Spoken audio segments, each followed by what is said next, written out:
Is it complicated? It can be. It can be. We strive to work together and play together and live life together as best we can, but yet it can get complicated.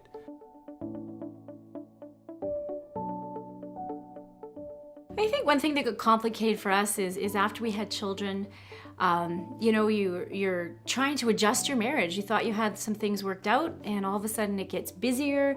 There's a lot more people wanting your time and demands. And I was feeling overwhelmed. I just wanted my husband back. I really wanted his time again, and I felt like I wasn't priority. And I remember getting so frustrated because I thought, why can't he see? Why can't he see what I need? And we were doing this for a good amount of time. Yeah.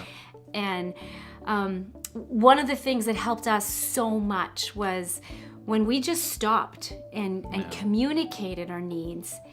And then really, we went to this amazing marriage conference, honestly, that talked about how, I'm never necessarily going to be able to do what he needs absolutely naturally because I don't think like him. I don't necessarily have the same needs as him. So why wouldn't it be the same for me? What I need doesn't naturally come for him.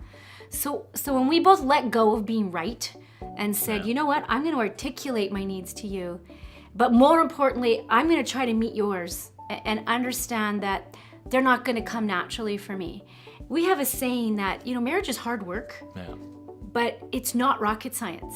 But you do need the tools to put into effect. And we made a pact that we were not settling. We were not going to have a 6 or 7 out of 10 marriage. We refused that. And so we constantly go to marriage events. We love leading a marriage small group table as part of marriage ministry. We learn something every time. For sure. But we refuse. We want a 9 or 10. We want to be striving for that.